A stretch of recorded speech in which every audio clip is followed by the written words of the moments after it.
saudara yang terkasih, selamat pagi dan salam. Tema kita hari ini adalah kasih yang memerdekakan. Apakah benar kasih yang Tuhan nyatakan dalam Kristus sudah memerdekakan papa mama, saya dan kita semua? Memasuki bulan Agustus, sebagai masyarakat Indonesia kita merayakan ulang tahun kita, dan saat ini kita memasuki usia yang 79. Pertanyaannya adalah, apakah kemerdekaan itu menjadi bagian dari kehidupan kita? Peristiwa minggu lalu terjadi di Waikolo, di Korea Utara. Terjadi pembunuhan kepada seseorang semangat yang memang terlibat dalam semua hal yang dilakukan. Saya telepon mau pendeta Miri di sana, diskusi bagaimana keadaan. Dibilang bahwa pendeta, saya ini sudah melaksanakan tugas saya sebagai pelayan untuk mengunjungi dia, berbicara kembali kepada kehidupan yang benar. Tapi memang semangat untuk mencuri jauh besar Bapak, daripada untuk bertobat. Akhirnya oleh lawan yang dibaca Bapak, dari kepala leher semua kena potong habis. Lalu bagaimana? Saya bilang mungkin tidak terima pesan ya, kita boleh lewat undi begitu. Ya saya menghadapinya, dan bagaimana sekarang akibat dari pembunuhan itu adalah kebencian yang mendalam di antara keluarga. Dan bagaimana saya harus mendamaikan mereka untuk pekerjaan rumah. Kemarin saya baru baca berita juga tadi malam, masuk di malam berita, seorang pengantin perempuan melumpuh di pinggir pendeta pada saat memulihkan gereja. Saya curiga juga, jangan-jangan dia suami mantan imam pendeta. Saya curiga itu kan ya, karena sama ada satu slide lagi di teman-teman pilih, Bapak Ibu jangan komentar, bilang gitu ya. Jadi pada orang yang komentar suka di Facebook kan, ya jadi mau berkatan, ini pengantin perempuan langsung palung mau pendeta, jemaah sambang berai begitu, sementara berkata, bilang begitu. Kira apa sih palung boleh ulang begitu? Saya tidak tahu ya bagaimana cerita. Tapi begitulah keadaan. Untung saya tidak mantan Bapak. Soalnya berkati kena pisau sapu. Bapak Mama, kita bisa bayangkan hari ini lampu listrik sudah terang, internet sudah menyala, ternyata kaki orang masih gelap. Rasa-rasanya itu firman yang kita taburkan seolah-olah hilang karena kedagingan kita. Puji-pujian tadi, bagaimana kita ini buatan Allah, karya Allah, benar-benar ingin memahami esensi kita. Tujuan kita itu apa datang ke dalam dunia ini. Tetapi memang itu sangat kabur ya bagi seluruh keberadaan kita umat manusia. Satu minggu ini Gereja Kristen Sumba ini serang di Facebook Bapak Mama. Jadi sekarang GKS ini bernama Gereja Kristen Sumba. Jadi karena politik di bidang barat daya, ada seorang yang menyumbang kursi gereja, dan sang penyumbang taruh juga di Facebook, yang terima sumbangan juga taruh juga di Facebook. Akhirnya ada yang ingin bahwa Gereja Kristen Sumba ini hanya gereja yang minta sumbangan dalam terus, hanya untuk membantu minta sumbangan. Ya, heboh. Perdebatan terjadi di antara para gereja. Apakah harus kita mencari orang itu? Semua semangat ingin mempolisikan, dan mungkin saya orang yang cukup kolot, itu saya bilang buat apa? Saya warga GKS harus berlutut dan berdoa. Ketika gereja diserang, bagi kita adalah kasih, itu harus kita tunjukkan. Bukan tidak mau cari tahu ke orang Bapak. untuk apa? Ya kan? Terus kita setiap saat dari kantor polisi bolak balik dibuat perkara BAP dan lain sebagainya. Bagi saya, ketika kehidupan kekristenan diserang, ketika gereja sebagai lembaga diserang, bahkan sebagai pribadi seorang pendeta diserang, tugas kita adalah mempraktikkan kasih. Apapun alasan. Jadi sampai tadi pagi perdebatan itu berlangsung di grup PPMS dan di para pendeta, saya tetap berdiri pada prinsip bahwa saya harus mempraktikkan kasih. Buat apa kita cari, kita dapat, terus terjalan, begitu dan sebagainya, tidak normal.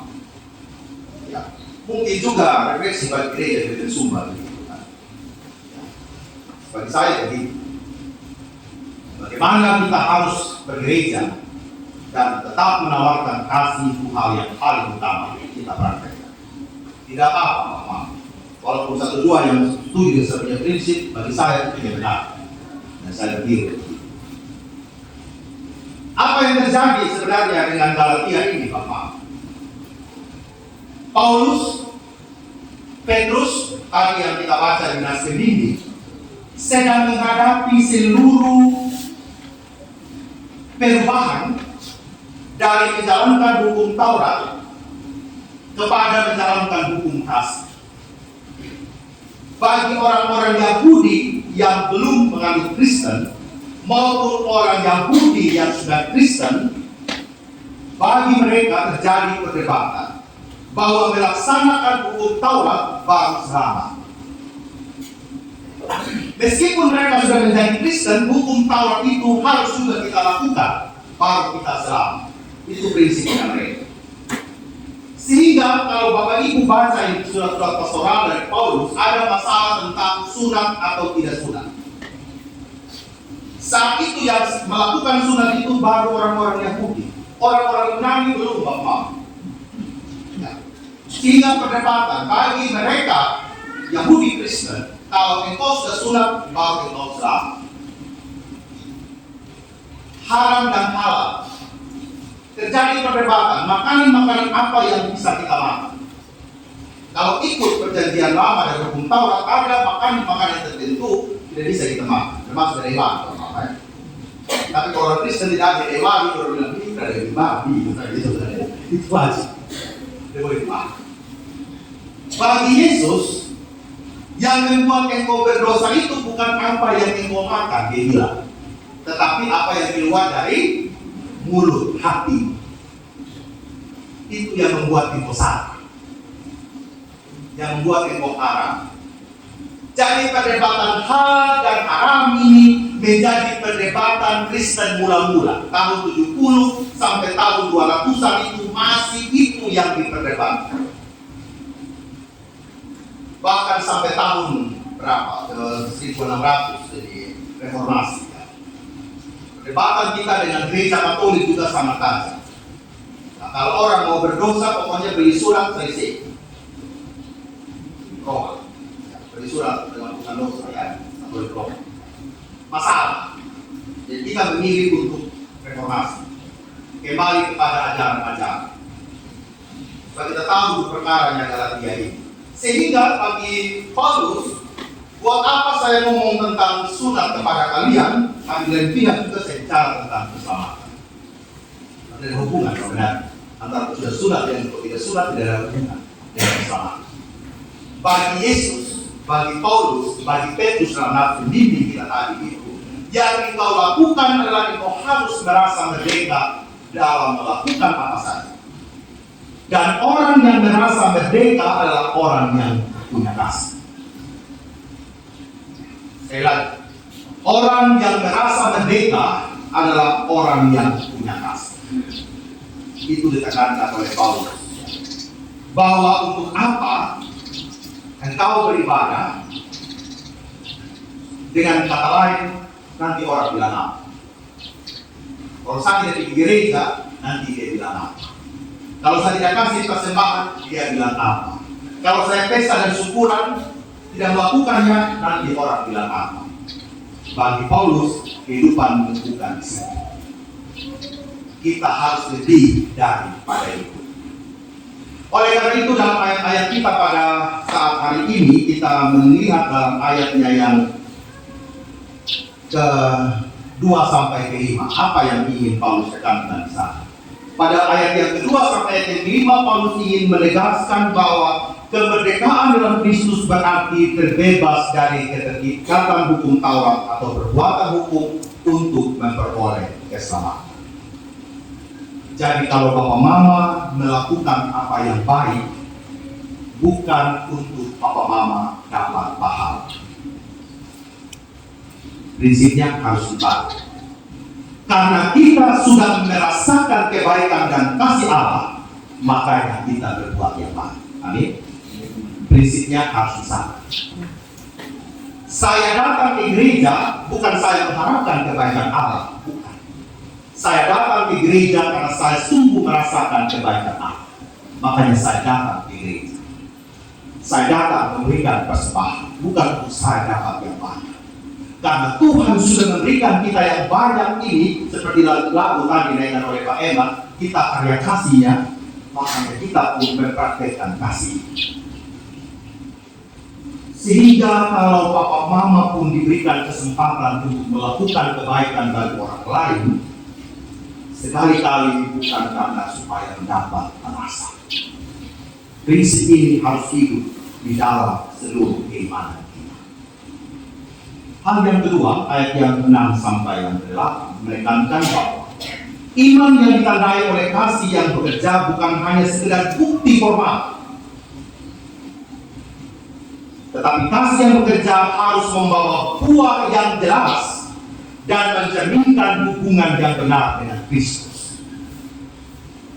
Jadi kalau kasih yang Papa Mama buat itu ya, bukan sebagai ini bukti. Kalau Papa Mama menyekolahkan anak-anak sampai tinggi, bukan sekedar mengatakan saya sudah menyelesaikan tugas saya sebagai orang tua. Tidak. Tetapi itu lebih kepada mencerminkan hubungan yang benar dengan Kristus. Jikalau rumah tangga yang kita bangun dengan baik dalam Kristus, meskipun ada begitu banyak persoalan, banyak pergolakan dalam rumah tangga kita, dan kita tetap menyelesaikan dan berusaha untuk bertahan dalam seluruh kekalutan hidup, itu sebagai bukti bahwa kita sedang memiliki hubungan yang baik dengan Allah. Hubungan kita dengan Allah tidak ditentukan oleh keadaan kita sebagai manusia. Ini prinsip yang harus kita pegang. Karena saya tidak suka dengan ibu pendeta, saya gas untuk saya. Berhubung sama. Seruntuh apapun hubungan kita dalam keluarga, sejahat apapun orang lain berbuat kepada kehidupan kita, seharusnya hubungan kita dengan Allah harus tetap terjaga kalau kita menderita.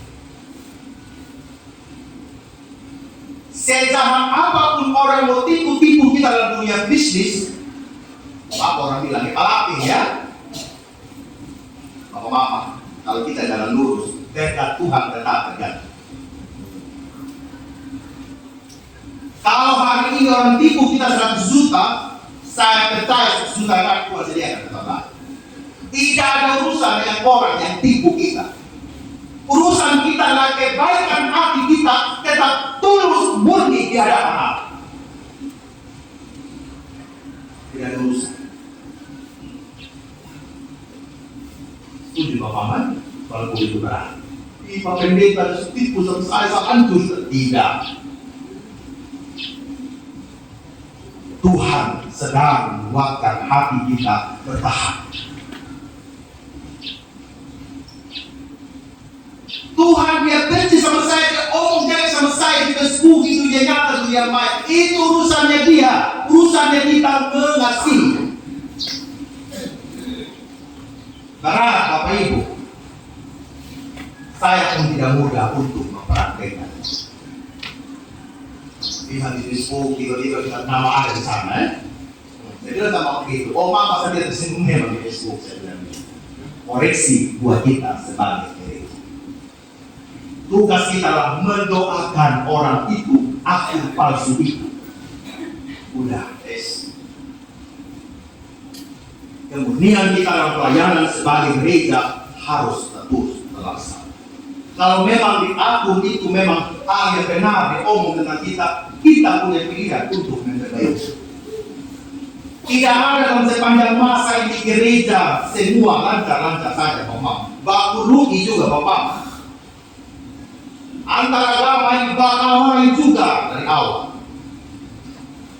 Tetapi bagaimana hati kita, Bapak Mama, ini benar-benar memiliki hati yang harus merdeka untuk mengasihi orang, Bapak. Proses. Jangan protes, Bapak. Dengan keluarga, istri bukan sebagai penodong kepada suami, tetapi sebagai apa?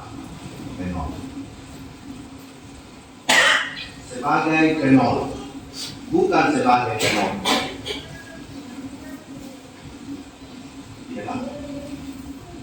Bagaimana hubungan kita dengan Allah itu harus terjaga dalam merdeka dalam kasih.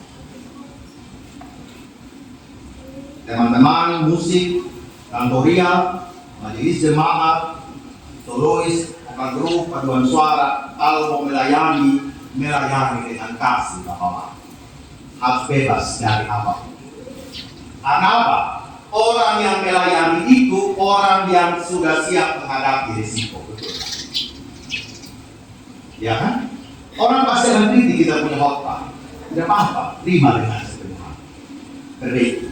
Orang akan kritik kita punya cara bermain musik, betul tidak, Bapak? Terima dengan sepenuh hati. Jemaat akan kritik pelayanan di majelis jemaat, kita terima dengan segenap hati. Apa yang mau kita lakukan? Tapi mau berubah juga, Bapak. Jangan jemaat ngomong jalan terus, kita cuma jadi selangkah jalan terus. Ya kan? Nah ini reus tuh orang bilang kan? Ya kan? Sekali lagi jemaat ngomong kasih nggak Bapak Pendeta tolong begini bagaimana Bapak. Ya kita kasih nggak jalan terus di kursi story. Tapi kalau kita cuma bilang nggak, jadi jangan Bapak.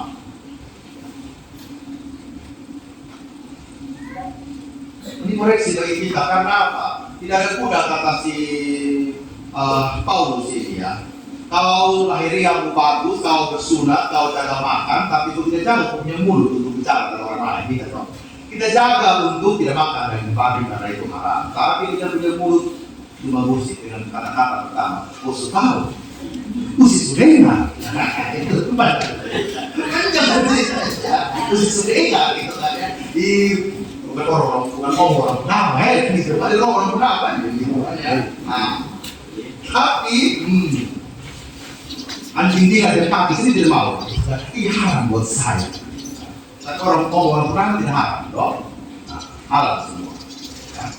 Jadi Paulus ini ya, lucu Paulus ini, tapi ya.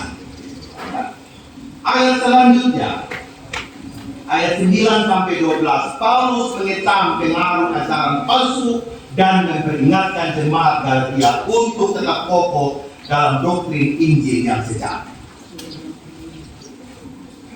Jadi kalau mau benar kembali kepada pengajaran, jangan terpengaruh. Saya mau kasih tahu begini, saksi Yehova ini ngomong terang, ngomong baik, jangan sembunyi-sembunyi balik lagi. Saya akan berkembang hari ini. Gereja-gereja lain juga sedang berkembang hari ini. Kampung-kampung berkembang banyak, masalah juga begitu ya. Karena ya orang lihat gula kopi, beras dapat sumbang, oh itu sudah lebih karena memang sedang lapar. Oke, itu ajaran yang benar. Tergiru sudah pergi dan bilang. Aliran kepercayaan juga hari ini sedang berkembang. Banyak jemaat sedang kembali kepada ajaran Tuhan. Dan kita pun bisa saja terpengaruh oleh berbagai ajaran yang rasanya benar, tetapi tidak ada salah. Sehingga beberapa anak-anak yang pergi kuliah, termasuk ada yang memiliki baru bagus. Saya bilang sampai ke sana, tolong cari gereja benar-benar yang seasas. Ini tentang prinsip apa? Tidak bisa kita katakan sama saja semua, tidak bisa. Sudah baptis di kota Waingapu, sampai di luar sana baptis ulang lagi. Seolah-olah baptisan itu berbeda. Pada esensi dari baptisan itu adalah baptiso, pemasukan, pembersihan. Memperingatkan kepada anak dan mama-mama yang sedang ada di luar sana untuk benar-benar kembali kepada pengajaran yang benar. Kepada prinsip-prinsip Kristiani kita, bahwa pengajaran tentang Injil itu harus benar-benar menjadi hal yang penting. Ajaran tentang keselamatan dalam Kristus itu merupakan hal yang penting dan tidak tergantikan oleh apapun juga. Jangan sampai oleh berbagai macam kebutuhan hidup, saya dan papa mama akhirnya tergiur oleh berbagai macam doktrin-doktrin yang terjadi. Pada ayat yang ke-13 sampai 19, Paulus memberikan peringatan penting kepada jemaat. Ia mengingatkan bahwa meskipun mereka telah merdeka dari keterikatan hukum Taurat, mereka tidak boleh menggunakan kemerdekaan mereka yang rasa untuk hidup dalam dosa. Ini lagi akibatnya Bapak. Karena ajarannya GPS, ajarannya Calvinis mengatakan tidak perlu kita melakukan kebaikan untuk masuk surga, kita hidup saja asal-asalan. Yang penting apa? Sudah dibaptis. Bukan begitu juga konsepnya. Kita lupa bahwa di hari terakhir kehidupan kita itu ada yang namanya pengadilan Kristus.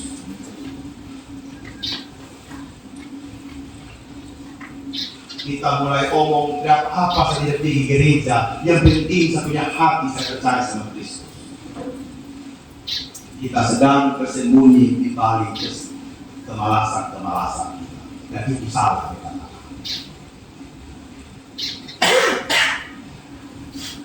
Kita mulai memoles setiap alasan-alasan kita untuk tidak beribadah dengan berbagai macam hal yang seolah-olah itu benar, tetapi sebenarnya itu tidak. Oleh karena itu, Bapak Mama yang terkasih, panggilan kita hari ini adalah bagaimana benar-benar kasih itu menolong kita. Kasih itu menolong kita untuk melakukan berbagai macam keadaan dan kebaikan di tengah-tengah dunia. Saya menutupnya dengan perenungan dan refleksi bagi kita seperti ini. Mengisi kehidupan dengan kebaikan. Berapa harga selembar kertas? Tergantung apa isi kertasnya. Jika kertas itu cek yang berisi nominal miliaran rupiah, tentu kertas itu akan menjadi sangat berharga. Berapa harga sebuah kanvas? Tergantung siapa pelukisnya. Berapa harga sebuah buku? Tergantung siapa penulisnya. Berapa harga sebuah film? Tergantung siapa pemain dan sutradara. Lalu, berapa harga sebuah kehidupan? Tergantung bagaimana kita sebagai orang yang memiliki kehidupan itu mengisinya serta menjalaninya setiap hari. Tetapi kadang nilai kita di mata orang lain itu rendah. Bermasalahkah? Jawabannya tidak. Tuhanlah yang akan menilai hati dan perbuatan kita, bukan manusia. Karena jika manusia yang menilai, belum tentu benar. Tetaplah melakukan kasih. Yang dinilai oleh manusia adalah perbuatan yang dilihat oleh mata. Tetapi jika Tuhan yang menilai kita, Tuhan tidak akan pernah salah. Sebab Tuhan melihat jauh ke dalam hati kita tentang kasih. Isilah kehidupan kita dengan perbuatan kasih Allah yang sesuai dengan kehendak Tuhan. Bila kita menabur benih-benih yang baik, karena kita sudah merasakan kebaikan. Bila kita menabur benih-benih yang baik, niscaya hasil tuaiannya pun pasti akan baik. Dan apa yang Papa Mama taburkan dalam kasih akan tetap kembali dengan kasih. Kasih dan kebaikan tentang karakter, tentang integritas, tentang kejujuran, tentang kemurahan hati, tentang keberanian moral, dan sikap yang tergantung kepada Allah. Lebih dari segalanya, kasih adalah tentang bagaimana kita ada bersama Tuhan dan sesama kita. Tuhan menolong saya, Papa Mama, untuk tetap mengedepankan kasih dalam hidup, dalam kemerdekaan.